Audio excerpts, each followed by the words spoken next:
Welcome back to the Partially Cooked podcast, and this week I am very excited to bring or introduce our guest. He's probably the most successful comic we've had on this show. He's opened for Hannibal Buress, Patton Oswalt. He's been on Comedy Central. Everybody give it up for Richard Douglas Jones. Hell yeah. Welcome, Richard Douglas Jones. You're the only RDJ I care about. You know what I mean? Take it. I will take it. How you been, man? It's been a while. It's been a long time. It has. I'm good. Just, just living life, doing my thing, being a dad, all that stuff. Rinse, repeat. How old are your kids? I've just got the one. She's just turned 8. Oh, wow. Okay. I don't know how I missed that. Maybe I've heard that in your set and just forgot it. I didn't realize you were a dad. Maybe. Yeah. I have definitely talked about it. I haven't seen you perform since the old Night Play Comedy Club days. Do you remember that? Oh, wow. Oh, yeah. That's been a while. The golf course. Yeah. Yeah. What was that, like 2010?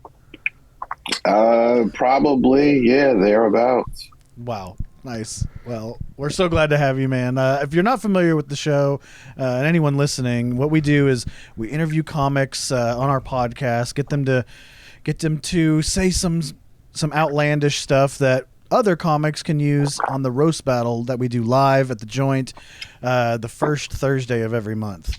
This month it's on February 6th. Yes, February 6th. This is the first one we've not had a returning champion, so the belt is up for grabs. Right. Our current champion is Nick Moore, and he is in San Diego right now and couldn't make it back for this roast battle. So we vacated the title, and we've expanded our range a little bit.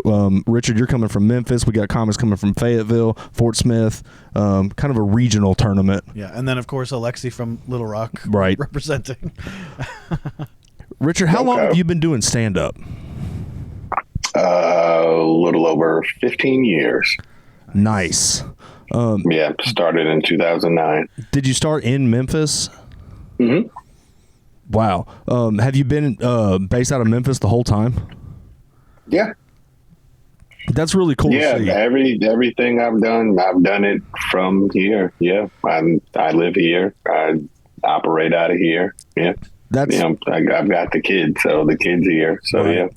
That's awesome, because a lot of times, especially when you're coming up in a comedy scene, you get to a certain point and then everybody's like, all right, now you got to get out of this town. Now you got to go to either New York or LA or Chicago or somewhere where there's a scene. It certainly helps. It certainly helps. I have to imagine I would probably be further along than I am now if I lived somewhere else, but that's not something I'm able to do right now. So right. I hustle where I'm at.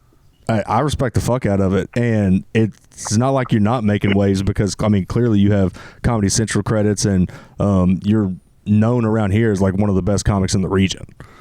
Absolutely.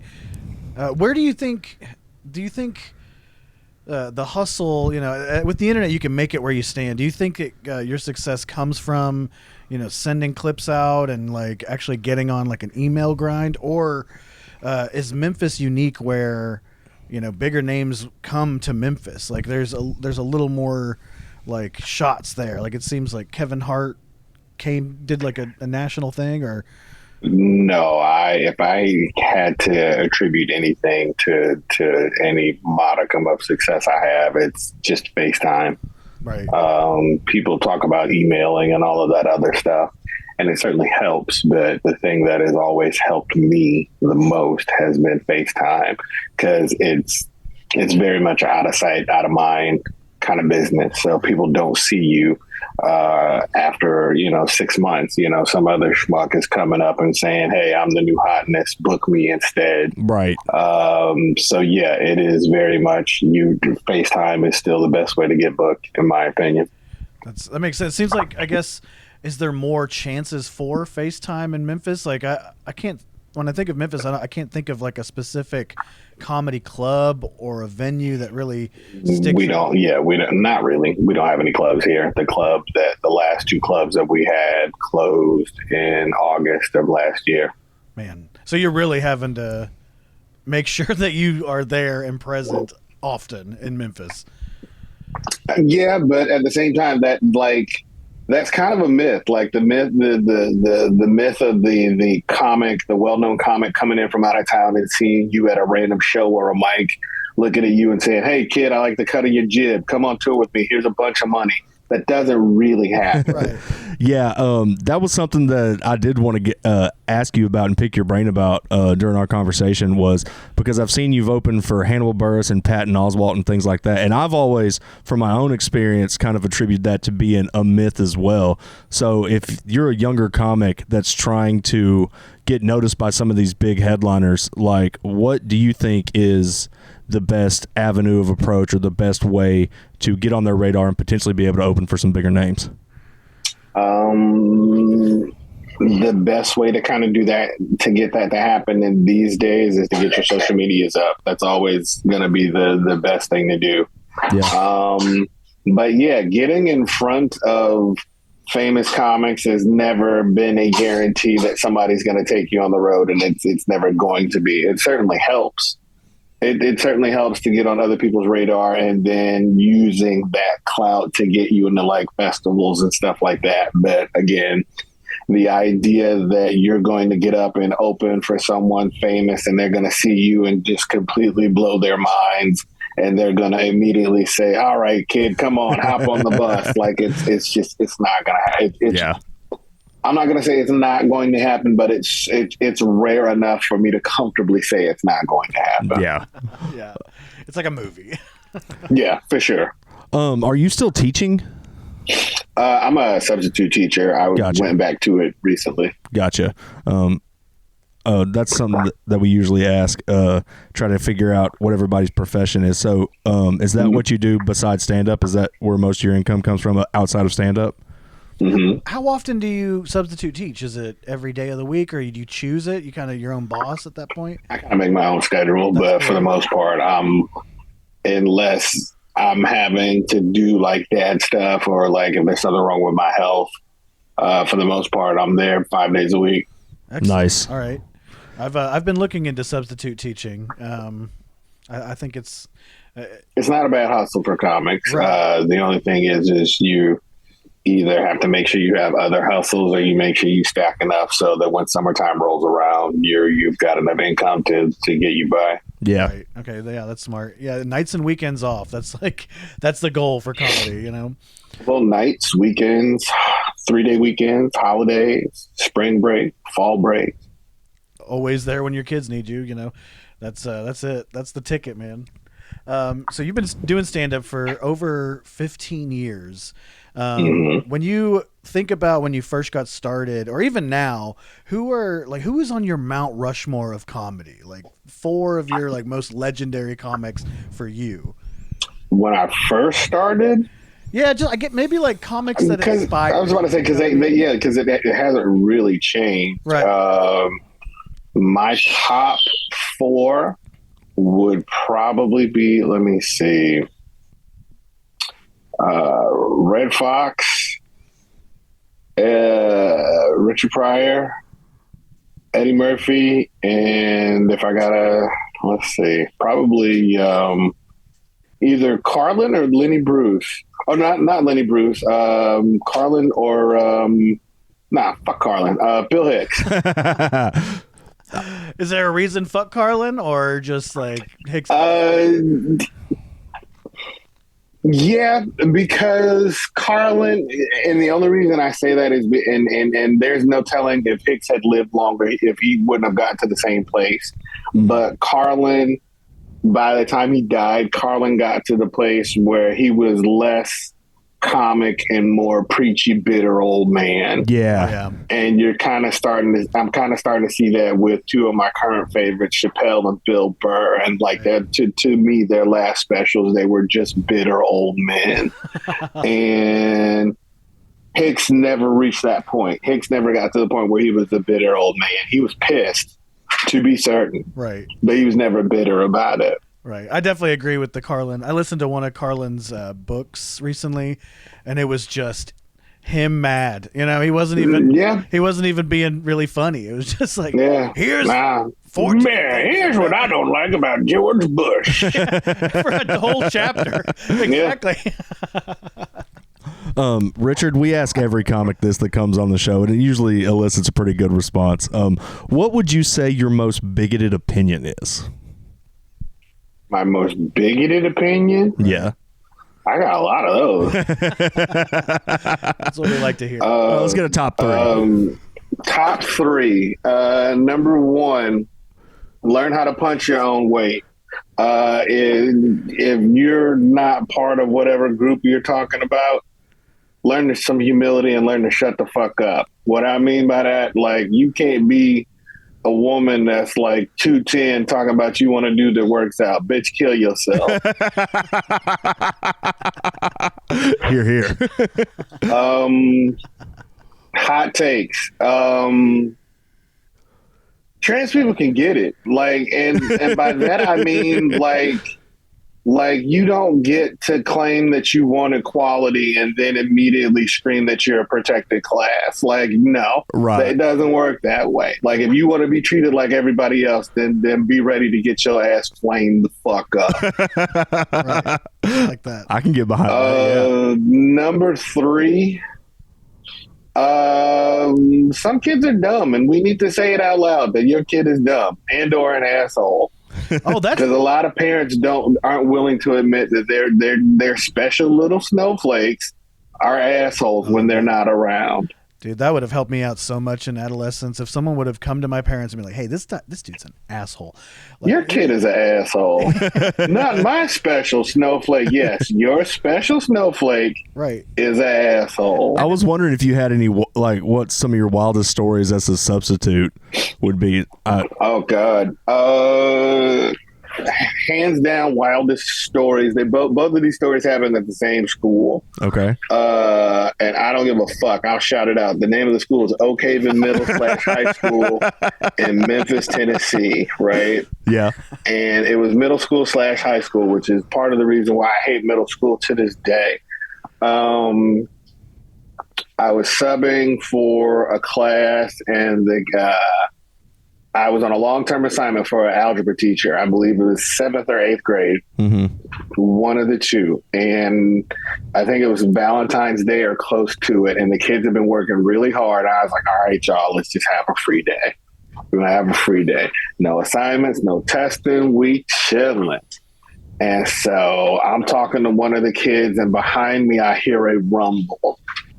And the rumble gets louder, and I turn around, and it's a boy and a girl fighting, which is hilarious because the girl is this tall, but the boy is this tall because it's, yeah, it's middle school. Yeah. But at the same time, she's bigger, but he's stronger because right. biology. And so he's got her on the teacher's desk pinned down. And I literally walk over there, peel him off, push him up against the wall. And I'm looking at her, girl, what are you doing? Why are you doing this? Boy, you don't hit girls. That's not what you do. And she's over here, and I'm bowing her, trying to keep her away.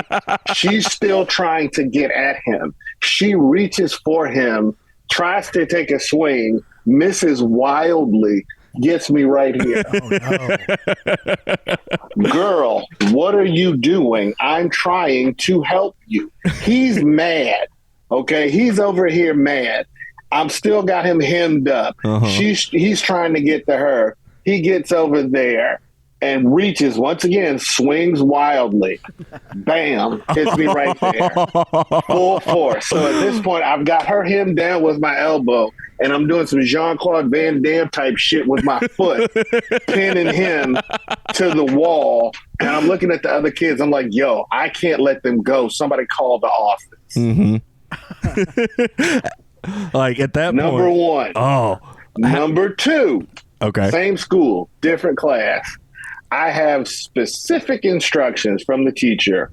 Do not let them go to the bathroom after lunch. Okay, cool. Okay. Here's their assignment. Okay, cool. There's one girl who immediately comes into my classroom. Here's the assignment. I'm not doing that shit. Who the fuck you think you're talking to, motherfucker? And then decides that she wants to sit in the middle of class and style her hair because she's got some homecoming thing coming up and she wants to be on the homecoming court. Mind you, especially now, objectively, years later, and this child is no longer in high school, much less middle school. Fuck that ugly bitch. And so she's cursing me out. I'm just like, you're not going to talk to me this way. I'm going to send you to the office. And I send her to the office. She comes back, no lie, 10 minutes later with a note from admin saying, let her style her hair. So this is going on all day. The kids are being disrespectful. I'm sending them out. I'm coming back in. So we get to the period after lunch. The kid's like, yo, can I go to the bathroom? I'm like, hey, man, your teacher said you guys can't go. He's like, can I go to the bathroom? I'm like, no, I'm sorry. Your teacher said you cannot go. The kid comes back probably about 20 minutes later with some random cup that's all the way full. And he says, can I throw this away? And I'm like, what is this? The kid is pissed in the cup and is trying to give it to me so that he can go throw it away. At that point, I was like, I'm never coming back to this fucking school again. Oh, man. Dude, that talk about a betrayal. Like, you send a kid to the office, you're like, this kid is clearly not doing what they're supposed to do, and then they're like, yeah, you got to let them do whatever they want to do. Fuck your assignments, I guess. No, we've tried to make basically, and that's kind of what's happened with modern it's only gotten worse. This was a good 10 plus years ago. Oh, wow. When I first started subbing. Yeah. And now it's even worse because admin is even more of a, how do I put this? They're even more of some bitches now. So middle school's your least favorite. So that's like what? Middle school's the worst. 5th through 7th grade? Middle school is like 5 through 8. Okay. Yeah, that's where my son is right now. And so I definitely understand that. I could definitely see Yeah, not only at that age, not only are they assholes, they smell bad too. Yeah, they're all just coming into their own pheromones for the first time. Stink. They all stink. Yeah, my son. Either BO or just too much Axe body spray, but they stink. Oh man, the two sides of the spectrum there. You got to find a happy medium, man. You can't shower in the Axe. Right. Spray. You can't. Right. You got to cleanse with soap first. Oh. Right, yeah. There needs to be a soap cleansing. You can't be what I call COD, cologne over dirt. Can't do it. So, okay, Richard, in your 15 plus years of doing stand-up, can you think of a time that really stands out as like your biggest bomb? Like the most embarrassing moments you've had on stage, your least favorite? Okay, least favorite, biggest bomb, and gosh, I don't know. I'm hypercritical of myself, so I have a rubric, a laugh rubric, as it were, in my head. And if those goals aren't met, to me, it's a bad set. Yeah, right. You know what I mean. Like if I don't get, and I don't use the pseudoscience of laughs per minute. But if I don't get a certain type of reaction from the crowd on a consistent enough basis, then to me, it's a bomb. But personally, let me see. Worst bomb. It was an audition for a guy named Bob Sumner. And Bob Sumner is one of the guys who created Def Comedy Jam. And he came here doing, kind of scouting. And I had an okay set. But the jokes weren't hitting the way that I wanted them to. Mm-hmm. And so, it turned out to not be a good set in front of him. So yeah, for sure. That's just one of those, like, as you're laying down, as you're laying down for bed, you think about that one. You're like, if I can. Fuck that. As soon as I said thank you, good night, I was thinking about everything that I did wrong and could have done better and should have done differently. And I wish I had more time and yeah, we've all been there. I just mean, like, to this day, like, as you're like laying down for bed now, you're like, that's set. So many years No. And I'm really not one of those people that kind of dwells on bad sets. And a lot of that, I think, comes from my theater background. And I've had people for a while that kind of put stuff like that in place, and it's just like, okay, you had a bad, you had a bad show, or you had a bad this. Give yourself a half hour to beat yourself up and get over it, and you got work to do. That's So, a great mentality. You're definitely one of those. You're only as good as your next set type of comics. Not you're only as good as your next set or your last set. Right. Yeah, for sure. Okay, cool. You said you had a theater background. How long were you in theater? Since I was a kid, I started doing plays and stuff like that when I was like 8. Nice. And then, once I went to college, I got my degree in performing as well as technical theater. So, yeah. Oh, okay, cool. Where'd you go to college at? Howard University. What do you think the biggest lesson from theater that translates well to stand-up is? Like, what is something that you learned in theater that applies directly to stand-up? Comedy is theater. I just write my own lines. I learned from theater. I learned how to be on stage. Yeah. How to find my light. How to speak into a microphone. Oh my God, finding your light. That is something that it chaps my ass. Oh, me too.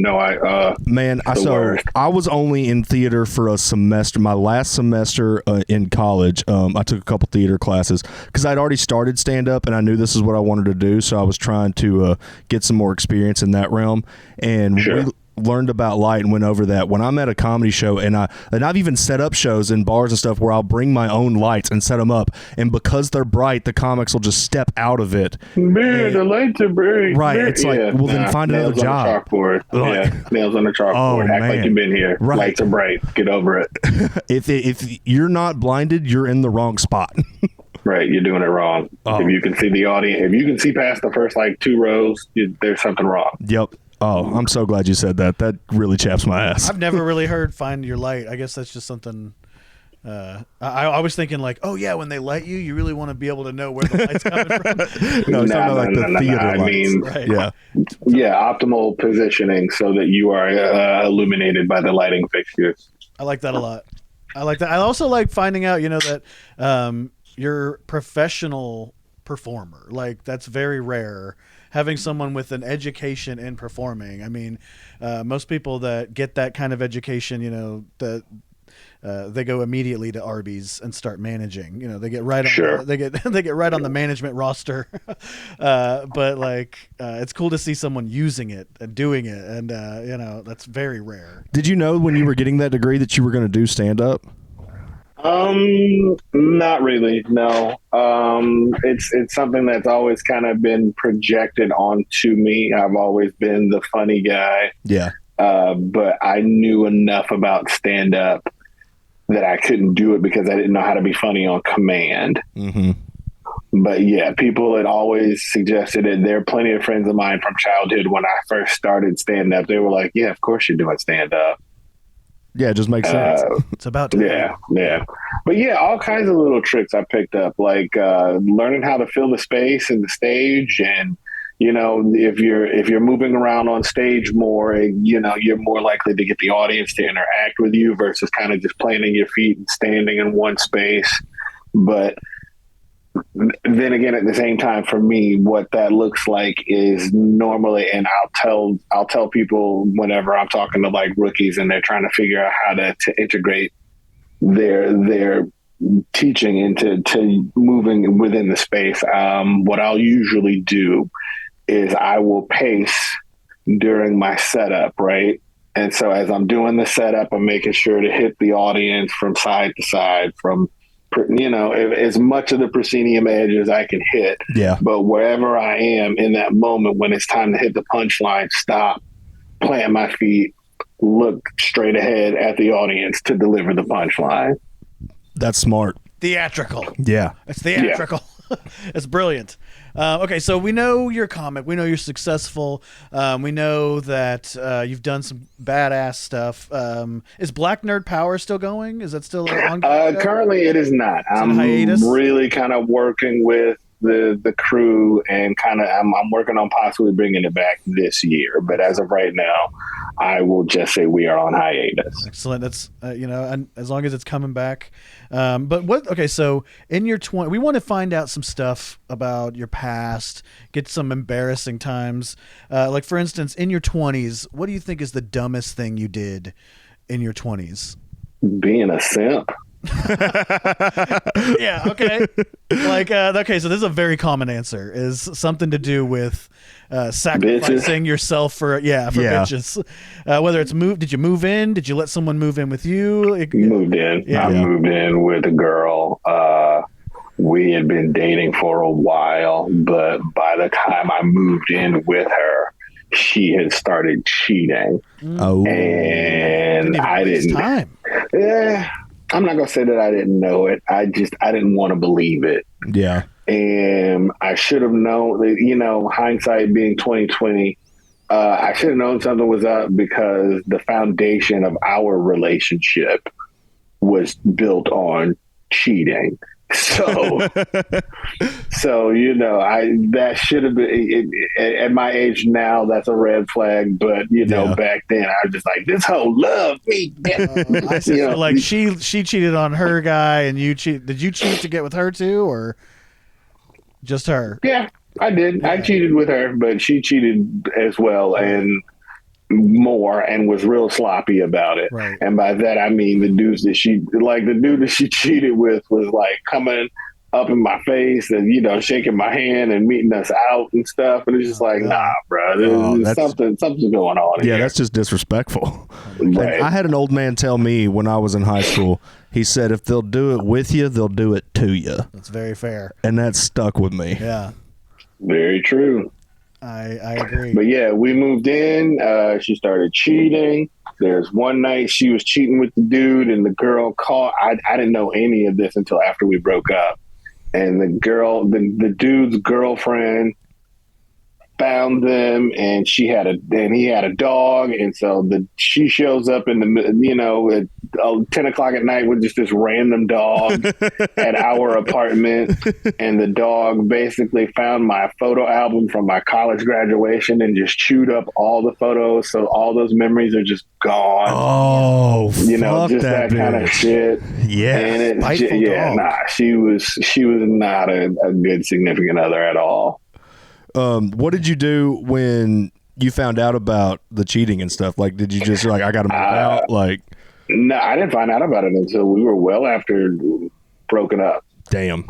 Oh, wow. And here's what happened. We broke up, and I got her friends in the divorce. Her friends are like, we like you more. And they're just like, yo, we feel hella guilty about this because you're so nice and we've been hanging out with you. And we just, just so that we can continue hanging out with a clear conscience, we want you to know that these things have happened. And because she went to her friends bragging about the shit. Damn. Well, at least they told you. I mean, they didn't tell you while y'all were together. Like, hopefully, no, they didn't. Yeah. But again, they didn't know me. They honestly didn't really get to know me until after we broke up. Yeah. And they were like, "Wow, she's an idiot." Blah blah blah. We like hanging out with you. Whatever. I feel like as a young man, most young men have to go through something like that. Oh yeah, I agree. Well, me and my wife are still together. We both cheated to get together, so it is what it is. It is what it is. Sometimes there's outliers out there, for sure. Yeah, but within those outliers, as long as the two of you are communicating and recognizing and addressing those insecurities, then it's fine. Right. But if you sit there and pretend like, yeah, okay, we cheated, but it's fine, nothing is going on, then yeah, you're delusional. Right. Yeah, it was rocky. It was rocky at first. Sure. There was a lot of mistrust. So absolutely, because of that foundation. With that foundation in cheating, of course, there is that little thing that's going to scratch in the back of your head where you're going to say, well, it looks like this. It kind of looks like this. Wait, she just came home and she's sitting in her car instead of coming in, talking to somebody on the phone for 20 minutes before she walked in. I remember she used to do that with me. Is that what this is? Yeah. I don't know. And instead of addressing it in that moment, we let it fester. Yeah, I've had the issue where I was in a relationship where I got cheated on in the past, and then from then on, every relationship I was in, it's like I just see cheating everywhere. Oh, yeah. It's like you just see monsters everywhere. You're ruined. Yeah. Instead of addressing that and saying, hey, this is what's happened in the past. This is how that insecurity manifests itself in me presently. Less dialogue about it. And instead of doing that like the mature person that we want to be, we say, you've been out till 3. You clearly cheated. Right. I had to learn the hard way. And luckily, the relationship I'm in now, like, we have a very mature, open dialogue about the way we feel. And so we can go right past that. It's so important. Yeah. It's so important. All right. Richard, in high school, were you in theater in high school? Yes. So what's something that you were bullied for in high school? Was it theater? No, I never got bullied for that. No. You were good at it, so they liked you. They were No, I was a nerdy kid who talked white with weird eyes. Like, I had plenty of shit for people to make fun of me for. Yeah. Nice. They're like, oh, and you're in theater? Oh. You talked white? Yeah. Just like you're in theater and you talk white? No way. Yeah, no, that was enough. Having to defend my blackness on a weekly basis was real fun. Did you go to a mostly black school? Was it pretty well mixed? I've always kind of been the only Klingon on the Starship Enterprise until college. Until college, because like I was always in like honors programs and stuff like that. So I was always one of the smart kids in the classes. So in a lot of cases, yeah, I was one of, if not the only black kid in a lot of my classes. I just find it really funny to imagine like white Memphis high school kids making fun of you for not being black enough. Yeah. Oh no, it was the black kids too. Yeah, there's plenty to go around. Man, we didn't have. I don't know if you could guess, but we didn't have any black kids in my school growing up. Like we didn't even get out for. Yeah, surprise. We didn't even get out for Martin Luther King Day. They were like, "Why are y'all? What are y'all doing? What are you saying?" They're like, "Why?" But I mean, it was like Desmond. I guess you don't have to come to school, but the rest of your kid in there, you knuckleheads. Oh man, that's funny. Correct me if I'm wrong, but you've never lost a roast battle, have you? Yeah, I lost a couple. Oh, okay. I don't know why. I just, I was just what you look like. I was the 2-time champ, and I went in for number 3, and I lost. Damn. Yeah. Who'd you lose to? I lost to a woman named Kate Lucas. Oh, okay. She's great. Yeah. That's great. She still do stand-up? Off and on. Kate is non-binary, so she's they now. Hey, but okay. Thank you for letting me know. I appreciate it. Yeah, no problem. But yeah, Kate will, because Kate is a bartender at this spot called the High Tone, and there's a Tuesday night open mic at the High Tone. So occasionally, Kate will jump on the list and jump up. Nice. Okay, I have the High Tone. That's like a Memphis staple there. That's like, if anything's going to be doing some stand-up, it's the High Tone at some point. Sure. I was asking because I know you look like Champ for a while, and yeah, I still am in Little Rock, but yeah, 2-time. I've won it a couple of times, but yeah, this most recent post-COVID go round, I won it twice here. Once in Little Rock, and yeah, so. Well, on this show, you can definitely use "you look like" jokes, but you're not limited to them. So every comic will write 5 jokes apiece, and we ask everybody to write 6 just in case there's a tiebreaker. Sometimes the crowd can yell out one more joke, and then we'll just do a tiebreaker. But you're not limited to just "you look likes." You can do classic, Comedy Central style roast as well. Really about anything. There's no word limit. There's no time limit. Just 5 roasts back and forth per comic. And so it's a little. Nah, that takes too long. I'm gonna just prison shank you. I'm gonna get in there, yang, and we're done. That's why I was so excited to have you on this, man. Because like you're my running favorite to win this month. I appreciate it. Listen, please don't stab anybody on our show. we do want to come back. I'm gonna stab them with jokes. As long as it's not 2 middle school kids punching them in the face, I think we're safe. Okay, yeah. That is true.